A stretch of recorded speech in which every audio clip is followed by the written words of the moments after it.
Hello दोस्तों, नमस्कार। आपका स्वागत है अपने ही यूट्यूब चैनल स्ट्रॉन्ग मैथ 2.2 में। ठीक है, आज हम बताने वाले हैं 7 पार्ट। ठीक है, लाभ, हानि और बट्टा। ठीक है, प्रॉफिट, लॉस एंड डिस्काउंट। ठीक है, इसी चैप्टर को तो मेधा छात्रवृत्ति का आज 7वां पार्ट हम आज बताने जा रहे हैं। ठीक है, जिस पार्ट का नाम है लाभ, हानि और बट्टा। ठीक है, इसको इंग्लिश में बोलते हैं प्रॉफिट, लॉस एंड डिस्काउंट। ठीक है, तो चलिए यहाँ से हम फर्स्ट सवाल शुरू करते हैं। ठीक है, तो फर्स्ट सवाल हमारा दिया है, कह रहा है यदि किसी वस्तु को लाभ लेकर बेचा गया तब उसका विक्रय मूल्य क्रय मूल्य का तुलना में कितना होगा। ठीक है, यहाँ पर ध्यान दें, किसी वस्तु को लाभ लेकर, ठीक है, मान लेते हैं कोई वस्तु है, उसको अगर लाभ लेकर बेचा जाए तो विक्रय मूल्य क्रय मूल्य की तुलना में कितना होगा, यानी कि ज़्यादा होगा। यानी कि क्रय मूल्य से विक्रय मूल्य हमारा कितना होगा, ज़्यादा होगा, क्योंकि लाभ लेकर बेचा जा रहा है इसलिए हमारा कितना होगा, ज़्यादा होगा। तो इसमें फर्स्ट आपका उत्तर क्या होगा, तो ज़्यादा होगा। ठीक है, तो चलिए इसको हम लिख लेते हैं। तो फाइनल मैंने यहाँ पर आंसर लिख दिया है, क्या होगा, ज़्यादा होगा। ठीक है, तो चलते हैं हम दूसरा नंबर सवाल पर। ठीक है, दूसरा नंबर सवाल कर रहा है एक रेडियो का क्रय मूल्य 500 रुपया है तो उसे 400 रुपये में बेचा जाता है तो कितने प्रतिशत की हानि होगा। ठीक है, देखिए क्रय मूल्य है यानी कि खरीदारी किया है 500 में और उसको बेच रहा है 400 में, यानी कि 500 में से 400 घटाइए तो कितना होगा, 100, यानी कि 100 रुपया हानि पर वो बेच रहा है। ठीक है, तो उसको परसेंटेज निकालना है, तो चलिए इसको हम निकाल लेते हैं। तो देखिए यहाँ पर हमने लिख लिया है क्रय मूल्य 500, विक्रय मूल्य 400। ठीक है, तो यहाँ पर आप क्या करिएगा, 500 माइनस 400 कीजिएगा तो कितना बचेगा, 100। ठीक है, यानी कि 100 रुपया हमको हानि हुआ तो 100 गुने 100 करिएगा। ठीक है, अब विक्रय मूल्य 500। ठीक है, अब हमको परसेंटेज निकाला है ना, तो ये एक दो जीरो से 2 जीरो काट दीजिए और इसको कटेगा तो 20 बचे 100, यानी कि हमको 20% क्या हुआ है, हानि हुआ। ठीक है, तो आपका आंसर कितना आ जाएगा, 20% हानि हुआ। ठीक है, चलिए अब चलते हैं इसमें हम तीसरा नंबर सवाल को देख लेते हैं। ठीक है, तीसरा नंबर सवाल क्या कर रहा है, तो तीसरा नंबर सवाल कर रहा है एक वस्तु को 10% हानि पर 450 रुपये में बेचा जाए तो उसका क्रय मूल्य कितना होगा। ठीक है, देखिए एक वस्तु है और उसको 10% हानि पर यानी कि घाटा लगाकर उस पर बेचा जाता है तो 450 रुपया में बेचा जाता है तो उसका क्रय मूल्य कितना होगा। ठीक है, तो चलिए इसको हम हल करते हैं। तो देखिए मैंने सवाल को नोट कर लिया है, क्रय मूल्य कितना है, 450 रुपया, 10% हानि पर उसको बेचा जा रहा है। ठीक है, तो कितना हमको निकालना होगा। ठीक है, तो यहाँ पर निकालना होगा, कह रहा है तो उसको कितना क्रय मूल्य होगा। ठीक है, तो चलिए इसको हम निकाल लेते हैं। तो यहाँ पर देखिए मान लेते हैं 10% के हानि पर, तो मान लेते हैं क्रय मूल्य हमारा कितना है, 100 रुपया। ठीक है, तो 100 में से अगर हम 10 माइनस कर लेते हैं तो कितना बचेगा, 90 रुपया, यानी कि क्रय मूल्य हमारा क्रय मूल्य 100 रुपया तो विक्रय मूल्य कितना हुआ, 90 रुपये। ठीक है, तो चलिए यहाँ पर हल कर लेते हैं इसको। ठीक है, तो यहाँ पर लिख सकते हैं इनको 450 बट्टे और हमारा विक्रय मूल्य कितना आया, 90 गुने 100 लिखेंगे, क्रय मूल्य 100।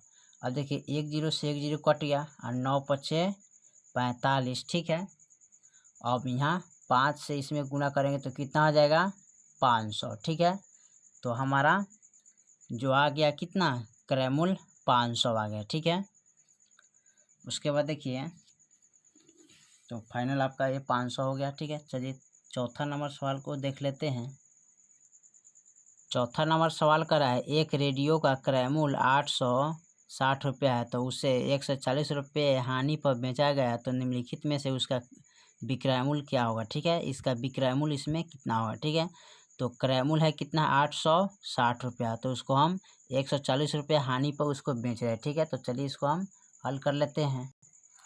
फाइनल मैंने सवाल को लिख लिया है, तो क्रय मूल्य 860 रुपया है। ठीक है, यानी कि खरीद कर लाया था 860 रुपया और उसको 140 रुपया हानि पर बेच रहा था, उसका क्रय मूल्य कितना होगा। ठीक है, तो चलिए इसको हम हल कर लेते हैं। तो सबसे पहले इसको क्या करेंगे, क्रय मूल्य में से हानि को घटा लेंगे। ठीक है, तो यहाँ पर 860 माइनस कितना है, 140 अब इसको घटाएंगे तो कितना बचेगा 720 रुपया। तो यही हमारा क्या हो गया विक्रय मूल्य हो गया। ठीक है, तो यहाँ पर लिख सकते हैं विक्रय मूल्य।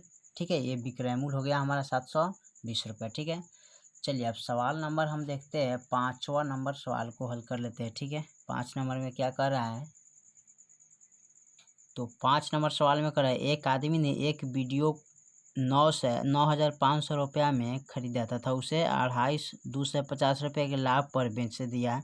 तो वह वीडियो को अगर 10,000 रुपया में बेचता तो उसको और कितना अधिक लाभ होता। ठीक है, तो चलिए इसको हम हल कर लेते हैं।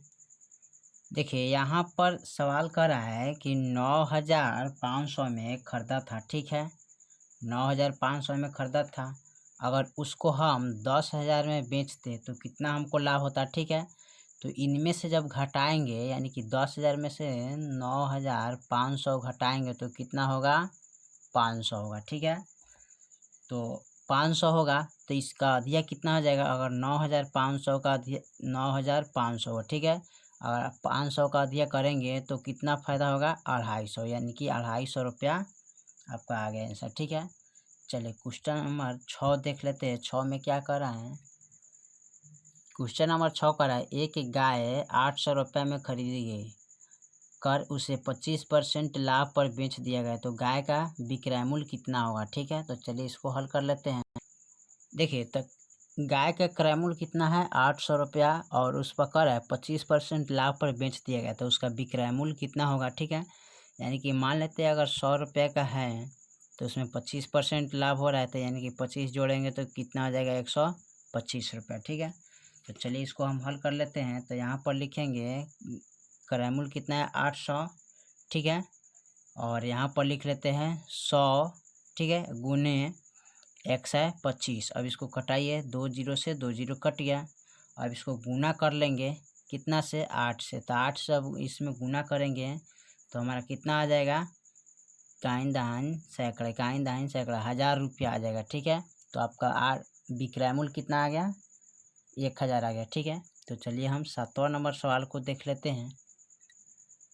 तो 7वां नंबर सवाल कर रहा है एक टीवी सेट का क्रय मूल्य कितना है 4,000 रुपया, तो 10% लाभ के लिए उसे कितना में बेचना होगा। ठीक है, तो उसका विक्रय मूल्य निकलना है। ठीक है, तो चलिए इसको देख लेते हैं। देखिए यहाँ पर जो है ना इसको मिस्टेक कर दे। ठीक है, क्रॉस कर देते हैं। देखिए क्रय मूल्य हमारा कितना है 4,000, तो लिख लेते हैं 4,000। ठीक है, अब देखिए 10% का लाभ पर यानी कि कोई वस्तु 100 रुपये का है उसमें 10 रुपया लाभ हो रहा है तो कितना हो जाएगा 110 हो जाएगा। ठीक है, तो यहाँ पर लिखेंगे 100 गुने, ठीक है 110। अब 2 जीरो से 2 जीरो काट देते हैं, अब इसमें बच गया 4। ठीक है, सॉरी यहाँ एक और जीरो बैठा दीजिएगा। ठीक है, अब यहाँ पर 40 बच गया, अब गुना करेंगे तो 11 चौको 44 और 2 जीरो बैठा दीजिएगा यानी कि 4,400 ये हो गया। ठीक है, चलिए हम 8वां नंबर सवाल को देख लेते हैं। ठीक है, तो 8 नंबर सवाल हमारा कर रहा है एक घोड़ा जिसका क्रय मूल्य 1,200 रुपया है, अब 20% हानि पर बेचेगा तो घोड़े का क्रय मूल्य क्या होगा। ठीक है, तो चलिए इसको हम देख लेते हैं। देखिए तो 8 नंबर सवाल में कर रहा है घोड़े का क्रय मूल्य कितना है 1,200 रुपया और 20% हानि पर बेचा जा रहा है तो उसका विक्रय मूल्य कितना होगा। ठीक है, तो मान लेते हैं अगर कोई वस्तु 100 रुपये का ना, अगर उसमें 20% हानि हो रहा है तो 20 रुपये उसमें कम कर देंगे। ठीक है, तो बचे कितना 80 रुपया, 80 रुपया। ठीक है, तो यहाँ पर लिख सकते हैं क्रय मूल्य कितना है 1,200। ठीक है, अब बट्टा कितना लिख सकते हैं 100 गुने 80 लिखेंगे। ठीक है, अब 2 जीरो से 2 जीरो काट दीजिए, अब गुने 8 कर दीजिए, 12 ठे 96 और जीरो यानी कि 960 रुपया में घोड़ा का क्रय मूल्य आ गया। ठीक है, तो चलिए हम सॉरी क्रय मूल्य नहीं यहाँ विक्रय मूल्य आ जाएगा। ठीक है, क्रय मूल्य तो हमारे यहाँ दिया हुआ है, विक्रय मूल्य आ गया 960 रुपया। ठीक है, तो इसका हो जाएगा 960 रुपया। चलिए 9 नंबर सवाल को हम देख लेते हैं। तो 9 नंबर सवाल हमारा कर रहा है एक गाय का विक्रय मूल्य 840 रुपया है, यदि गाय 30% हानि पर बेची गई तो गाय का क्रय मूल्य क्या होगा। ठीक है, तो चलिए हम क्रय मूल्य इसका निकाल लेते हैं। ठीक है, तो विक्रय मूल्य इसका है 840 यानी 840 रुपये में बिका है और इसको 30% हानि पर बेच दिया गया, तो हमारा कितना में खरीदारी था, तो क्रयमूल्य यहाँ पर निकालना है, ठीक है। तो चलिए इसको देख लेते हैं। तो देखिए यहाँ पर गाय का जो विक्रयमूल्य कितना है 840 रुपया, ठीक है। और उसमें से 30% हानि पर बेचा है, ठीक है। तो मान लेते हैं कोई वस्तु 100 रुपया का है, ठीक है, उसमें 30% हानि हो रहा है तो घटा देंगे तो बचेगा कितना 70 रुपया। तो यहाँ पर लिख लेते हैं विक्रयमूल्य कितना है। तो विक्रयमूल्य है विक्रयमूल्य है 840 और यहाँ पर लिख लेते हैं कितना है 70 गुने 100 कर देंगे। 1 0 से 1 0 कट गया और यहाँ कटेंगे 12 7 84, ठीक है। यहाँ पर 12 से गुना कर दिया तो 1200 रुपया आ गया, ठीक है। यानी कि 1200 इसका क्या था क्रयमूल्य था, ठीक है। क्रयमूल्य यहाँ पर लिख सकते हैं क्रयमूल्य, ठीक है। चलिए हम 10वां नंबर सवाल को देख लेते हैं। तो लास्ट हमारा 10वां नंबर सवाल क्या कह रहा है। तो 10 नंबर सवाल हमारा कह रहा है यहाँ पर क्रयमूल्य 250 रुपया है, विक्रयमूल्य 200 रुपया है, तो प्रतिशत लाभ हानि क्या हुआ, ठीक है। देखिए क्रयमूल्य यानी कि खरीदारी हमारा कितना है 250 रुपया, विक्रयमूल्य 200 रुपया है, तो प्रतिशत लाभ हानि क्या होगा, ठीक है। तो देखिए इसको हम हल कर लेते हैं। देखिए तो क्रयमूल्य हमारा 250 है, विक्रयमूल्य कितना है 200, तो यहाँ पर आप घटाइएगा 250 माइनस अगर 200 करिएगा तो कितना आएगा 50 की हानि आएगा, ठीक है। तो इसका हमें परसेंटेज निकालना है। तो जब हानि आ गया तो इसका हानि का प्रतिशत कितना होता है। तो चलिए इसको हम हानि का परसेंटेज निकाल लेते हैं। तो सबसे पहले इसको हम क्या करेंगे पहले देख लेते हैं। तो यहाँ पर इसको लिख लेते हैं, ठीक है। तो चलिए इसको हम बनाते हैं। तो हानि हमारा कितना है 50 गुने 100 करेंगे, ठीक है। अब बट्टे हमारा क्रयमूल्य कितना है 250, ठीक है। अब देखिए यहाँ पर कटाएंगे इसको, तो कटाइएगा तो किस तरह कटेगा, तो 1 0 से 1 0 कट गया ना। अब इनको जब कटाएंगे तो कितने 25 यानी कि 25 चौका 100 हो जाएगा, ठीक है। यानी कि 4 मरतबे कट गया। और यहाँ पर है 5 गुने 4, तो 5 चौका 20% क्या हुआ हानि हुआ, ठीक है। तो चलिए हमारा 1 से लेके 10 तक मैंने क्वेश्चन को पूरा हल कर दिया है, ठीक है। तब तक मिलते हैं अगले वीडियो में। तब तक के लिए जय हिंद जय भारत।